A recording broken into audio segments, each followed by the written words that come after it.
आप सबको जय मसीह की गुड मॉर्निंग। मैं विश्वास करता हूँ आप सब आज के दिन में प्रभु में आनंदित होंगे। मैं पास्टर राजकरण छत्तीसगढ़ से, जो बिलासपुर के एक गांव में परमेश्वर का सेवा कर रहे हैं परिवार के साथ, और मैं आप सबको एक बार फिर से आपकी प्रार्थनाओं के लिए और आपके प्रेम के लिए मैं धन्यवाद करना चाहता हूँ। और मेरे जितने भी मसीह भाई बहन हैं जो इस समय इस संदेश को सुनने जा रहे हैं, मैं विश्वास करता हूँ ये आज छोटा सा मनन जो हमारे दैनिक जीवन के लिए बहुत ज़रूरी है, जो हमारे जीवन को बदल सकती है विश्वास करने पर। तो आइए हम परमेश्वर के वचन को देखेंगे। और परमेश्वर का वचन लूका रचित सुसमाचार उसका 13 अध्याय उसका 2 और 3 वाक्य इस तरह से कहता है, यह सुन उसने उसे उत्तर में यह कहा, क्या तुम समझते हो कि ये गलीली और सब गलीलियों में पापी थे कि उन पर ऐसी विपत्ति पड़ी?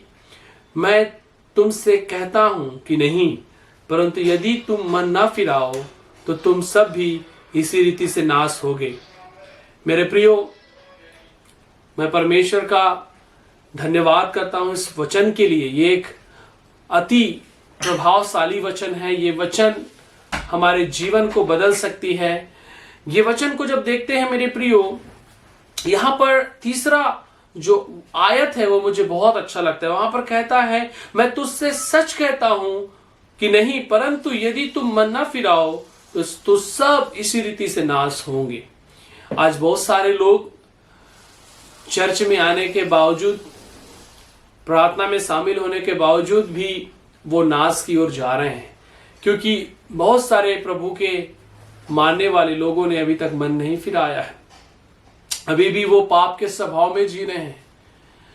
मन फिराना एक विश्वासी को बहुत जरूरी है। एक विश्वासी जो प्रभु यीशु मसीह पर विश्वास करता है या करती है, उस व्यक्ति को अपने जीवन में यीशु मसीह को स्वीकार करना और अपने पापों का अंगीकार करना बहुत जरूरी है। मन फिराना मतलब इस संसार के तमाम बातों से जो हमारे जीवन में तब तक था जब तक हमने मसीह को स्वीकार नहीं किया था, लेकिन जब हमने यीशु मसीह को स्वीकार किया है, हमारे जीवन में अब परमेश्वर का भय होना बहुत जरूरी है। जिन विश्वासियों के जीवन में परमेश्वर का भय है, वो निश्चित रीति से पाप से मोह नहीं करेंगे, पाप से प्रीति नहीं रखेंगे, परंतु अपने मन को फेर कर संसार के तमाम बुराइयों से, तमाम पापों से, तमाम अंधकार की शक्तियों से जो जकड़े हुए थे, उससे फेरना और परमेश्वर का हो जाना बहुत जरूरी है। मेरे प्रियो, जब हम प्रभु यीशु मसीह पर विश्वास कर रहे हैं तो हमारे पास कोई दूसरा चुनाव नहीं है, हमारे पास कोई विकल्प नहीं है। केवल हमारे पास एक ही चुनाव है, वो है हमारा प्रभु यीशु मसीह। मैं इस सुबह के समय आप सबको इस वचन से यही याद दिलाना चाहता हूं, अगर आप में से भी कोई अभी भी अगर यीशु मसीह में रहते समय, यीशु मसीह के साथ चलते समय, अगर आपके जीवन में अभी भी कोई ऐसी बात है जिसे आपने छोड़ा नहीं है, त्यागा नहीं है, जो आपके और प्रभु यीशु मसीह के बीच में एक रुकावट बनकर बैठी हुई है, जिसके कारण आपके जीवन में आशीष का कारण आप नहीं बन रहे हैं, या आपके जीवन में आशीष नहीं आ रही है, आप सब विचार करें। हो सकता है व्यभिचार होगा, हो सकता है झूठ बोलना, हो सकता है शराब पीना, नशा करना, या हो सकता है संसारिक गतिविधियों में भाग लेना, हो सकता है संसार के साथ आपका मेल मिलाप ज्यादा होगा। परमेश्वर का वचन कहता है यहां पर यीशु मसीह, जब तक हम मन नहीं फिराएंगे तब तक हमारे जीवन से नाश होने वाली आत्मा, नाश करने वाली शक्ति कभी हमें पीछा नहीं छोड़ेगी। आज अभी समय है मेरे प्रियो कि हम मन फिरा लें और अपने जीवन को संपूर्ण रीति से प्रभु यीशु मसीह को दे दे।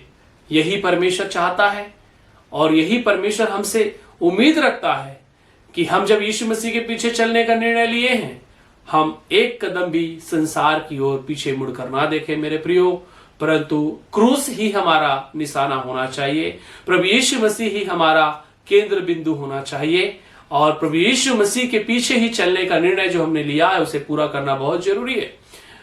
आज बहुत सारे विश्वासी चर्च आ रहे हैं लेकिन मन नहीं फिराए हैं, संसार को छोड़ नहीं पा रहे हैं, संसारिक क्रियाकलापों को नहीं छोड़ पा रहे हैं, अभी भी संसारिक रीति रिवाज से अपने जिंदगी को जी रहे हैं। ये मन फिराना नहीं है। मन फिराना मतलब संपूर्ण रीति से परमेश्वर के वचन पर विश्वास करना और जो परमेश्वर का वचन कहता है उसको अपने जीवन में अमल करना, उसे लागू करना बहुत जरूरी है एक विश्वासी के लिए। तो मेरे प्रियो, क्यों ना हम सब अपने मन को फिराएं। लूका रचित सुसमाचार 13 उसका 3 आयत के अनुसार, ताकि नाश करने वाली शक्तियां जो हमें अभी भी परेशान कर रही है वो हार जाए, उसके बंधने टूट जाएं और हम प्रभु यीशु मसीह में बढ़ते चले जाएं। मेरे प्रियो, परमेश्वर हमें इसीलिए बुलाया है क्योंकि हमें इस संसार का सदृश्य नहीं बनना है। जैसे हम पढ़ते हैं रोमियो 12 अध्याय उसका 1 और 2 वचन में, हमें इस संसार से परमेश्वर ने खींचकर, पापों से खींचकर हमें एक नया जिंदगी खुदा ने दिया है। हम इस जिंदगी का आनंद लें और प्रभु यीशु मसीह में रहकर हम एक अच्छा जिंदगी व्यतीत करें मेरे प्रिय, जिससे हमारा खुदावन जो स्वर्ग में है वो प्रसन्न हो सके और हमें वो प्रेम कर सके। परमेश्वर इस छोटे से आज के संदेश के द्वारा आप सबके जीवन में परमेश्वर आशीष दे बहुत आयास से। आप सबको जय मसीह की।